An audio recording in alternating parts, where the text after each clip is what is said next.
Assalamualaikum warahmatullahi wabarakatuh. Selamat datang pada video pembelajaran untuk tatap muka yang kedua pada mata kuliah Sejarah Pemikiran Ekonomi. Sebelum memasuki video pembelajaran, ada beberapa pertanyaan yang akan saya tanyakan terlebih dahulu sebagai pembukaan di video. Yang pertama yaitu, pernahkah teman-teman mendengar kalimat merkantilisme?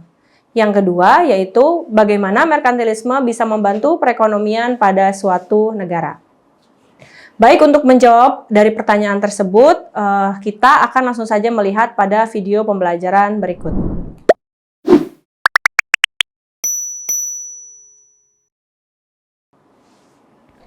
Adapun ruang lingkup pada video pembelajaran kedua ini, yaitu latar belakang timbulnya aliran merkantilisme, kemudian adanya pemikiran ekonomi kaum-kaum merkantilis, lalu adanya pengaruh merkantilis di berbagai negara, dan yang terakhir adalah mahasiswa mampu menjelaskan bagaimana sikap merkantilisme di suatu negara terhadap kehidupan perekonomian di negara tersebut. Tujuan dari pembelajaran pada video tatap muka kedua ini, mahasiswa mampu untuk menjelaskan pemikiran ekonomi kaum merkantilisme, lalu mahasiswa mampu untuk membedakan mazhab merkantilisme dengan mazhab yang lainnya, serta mahasiswa mampu untuk mengungkapkan kegunaan mazhab ini di dalam kehidupan sehari-hari. Baik, sekarang kita akan langsung menjelaskan saja ya untuk mempelajari tentang merkantilisme. Merkantilisme ini berada dari zaman abad ke-16 sampai dengan abad ke-18 awal mula dia berkembang, dan banyak sekali ditemui di bangsa-bangsa Eropa. Istilah merkantilisme berasal dari kata merchant atau yang artinya pedagang, sehingga perekonomian dapat ditopang dengan yang adanya perdagangan. Setiap negara yang maju pasti akan melakukan ekspor untuk berdagang, ya, di mana pada saat mereka melakukan perdagangan, maka mereka akan menjalin hubungan baik antara negara satu dengan negara yang lainnya, atau saling membantu ketika suatu negara membutuhkan satu komoditi dari sumber daya alam. Paham merkantilisme banyak sekali dianut oleh bangsa-bangsa Eropa, seperti Portugis, Spanyol, Inggris, Prancis, Belanda, dan sampai dengan abad ke-16. Seperti yang kita ketahui bahwa bagaimana Portugis dan juga Spanyol pernah menjajah di Indonesia, dan mereka melakukan perdagangan terhadap barang-barang ingredient ya yang asli dari Indonesia. Selama masa merkantilisme, perdagangan dan perekonomian ini sangat maju pesat. Karena apa? Karena suatu negara mampu untuk mencukupi kebutuhannya ya dalam suatu negara tersebut, entah untuk kebutuhan perang maupun kebutuhan dari kehidupan dia sehari-hari. Nah, ini saling membantu dari negara satu ke negara yang lainnya. Teman-teman, kalau misalnya ingat ya pada tatap muka di video pembelajaran yang pertama, saya pernah mention tentang the world of nation. Bagaimana sih suatu negara itu bisa dia survive dengan yang adanya sumber daya manusia yang produktif. It's not just because the resources yang datang dari sumber daya alam, tapi bagaimana sumber daya alam tersebut mampu dikelola oleh sumber daya manusia. Nah, pada masa itu, merkantilisme berkembang bahwa jika sebuah negara hendak maju, maka negara tersebut melakukan perdagangan dengan negara-negara yang lainnya. Artinya saling bertukar sumber daya, lalu saling memenuhi kebutuhan antara negara yang satu dengan negara yang lain. Adapun tokoh-tokoh dari merkantilisme, yang pertama ada Jean Bodin, yaitu ilmuwan dari Perancis, orang pertama yang menyajikan sistem ya tentang perdagangan di mana uang dan harga merupakan sistem dasar dalam melakukan perdagangan. Di mana kalau kita ketahui uang adalah alat pembayaran dan harga adalah unit satuan dalam menentukan kuantiti suatu barang atau nilai jual suatu barang. Lalu Thomas Mun tahun 71 sampai dengan 1641, seorang saudagar kaya dari Inggris menulis tentang manfaatnya perdagangan luar negeri. Bagaimana negara yang sedang berperang dapat dibantu dengan adanya perdagangan luar negeri dan memudahkan dia memenuhi kebutuhan-kebutuhan dasar suatu negara. Lalu Jean-Baptiste Colbert adalah pejabat Prancis ya, tokoh yang ketiga sebagai menteri utama di bidang ekonomi dan keuangan dalam pemerintahan Raja Louis. Pada masa itu, perdagangan dianggap sebagai sumber utama kemakmuran. Konsekuensinya adalah kedudukan para kaum saudagar ini menjadi yang memiliki kepemimpinan yang paling tinggi gitu ya di dalam suatu negara. Namun ada dampak negatifnya pada saat Jean Baptiste Colbert menemukan bahwa perdagangan merupakan salah satu cara juga yang mensukseskan perekonomian. Tapi di sisi lain, adanya monopoli, proteksi, dan juga keistimewaan akan barang-barang tertentu, alhasil akan merugikan beberapa pihak. Contohnya saja, kalau dalam praktik monopoli, maka hanya akan ada satu pedagang yang melakukan penjualan ya terhadap market share lainnya, dan kemudian menutup untuk pedagang-pedagang yang lain untuk masuk ke dalam pasar tersebut. Dan tokoh-tokoh lainnya ada lagi Sir William Petty, yaitu seorang dosen yang mengajar di Oxford University, banyak juga menulis tentang politik. William Petty menganggap bahwa penting arti bekerja, yaitu labor, jauh lebih penting daripada daya tahan atau sumber daya yang tersedia dalam bentuk alam. Kenapa? Ketika kita mampu memiliki sumber daya alam yang memang banyak, namun problemnya ternyata manusia-manusia tidak mampu berdagang, tidak mampu untuk men-scale up dari produknya tersebut, maka ini akan menimbulkan yang namanya ya kerugian atau nilai yang turun penjualannya dari suatu barang. Lalu tokoh lainnya ada David Hume, seorang filsuf yang menulis buku Of the Balance of Trade, membicarakan tentang harga-harga yang sebagiannya dipengaruhi oleh jumlah barang yang tersedia dalam suatu negara, namun di sisi lain ini juga dapat ditentukan oleh jumlah uang yang akan tersedia di tangan masyarakat, seperti halnya money supply yang memang akan memudahkan masyarakat untuk memenuhi kebutuhan hidupnya. Bagaimana sih sekarang kita lihat pengaruh merkantilisme terhadap negara-negara di dunia ini?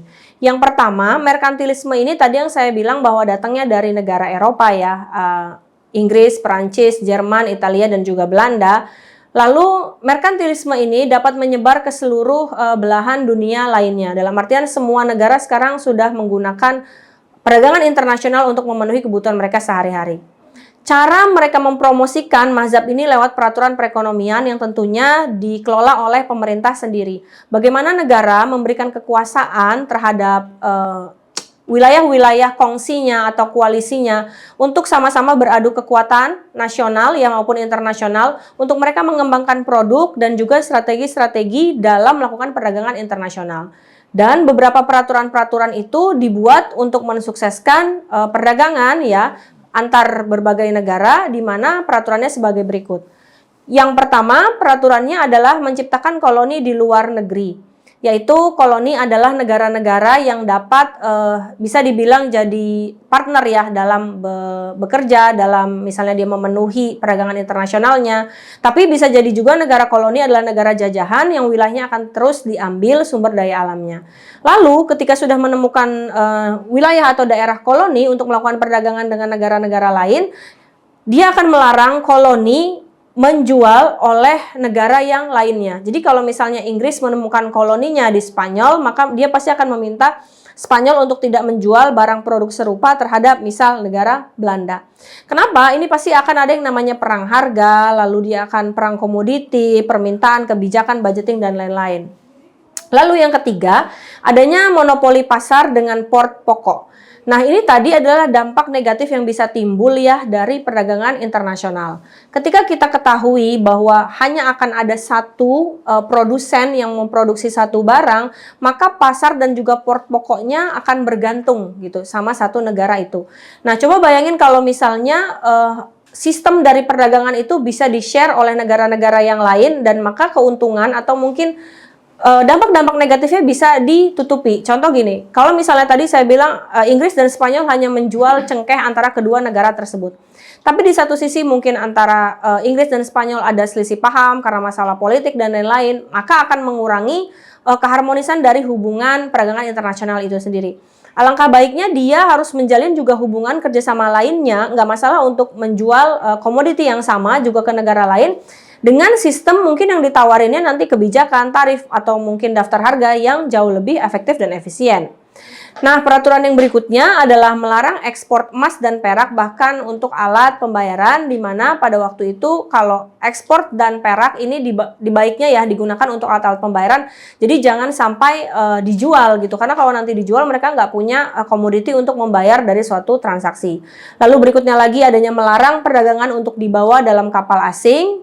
Lalu adanya subsidi ekspor ya, bantuan ketika suatu daerah yang ingin diekspor ke suatu barang yang mau diekspor ke negara lain, maka ini saling membantu.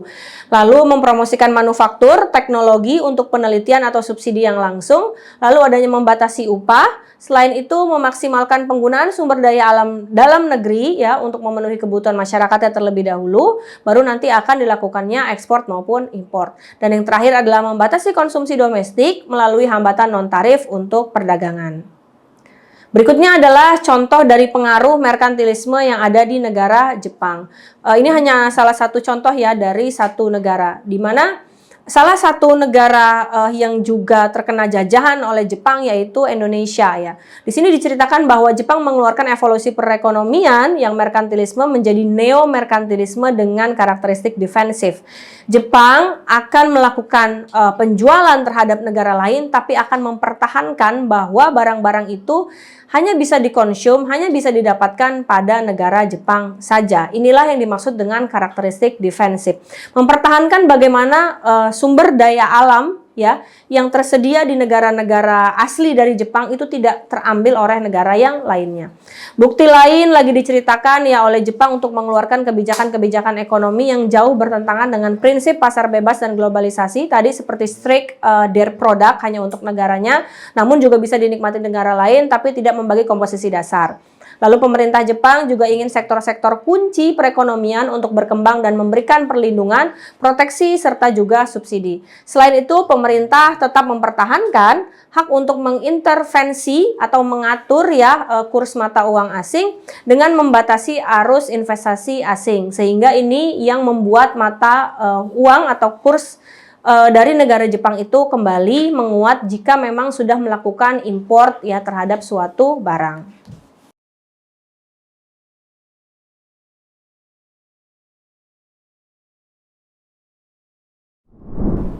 Baik, untuk kesimpulan dari video pembelajaran yang kedua ya pada tatap muka kedua ini, bahwa tadi teman-teman di awal kita sudah mempelajari bagaimana sih sebenarnya teori-teori perekonomian ya dari mazhabnya klasik. Nah, yang kedua ini kita mempelajari lagi tentang merkantilisme, bahwa perdagangan juga disebutkan ya oleh Adam Smith tentang bagaimana sumber daya manusia yang produktif dapat menjual suatu produk di negaranya dan dapat men-scale up barang-barangnya. Nah, merkantilisme memang banyak dibawa oleh negara-negara di belahan benua Eropa, di mana salah satunya adalah Indonesia yang menjadi bukti nyata ya dari penjajahan akan suatu produk.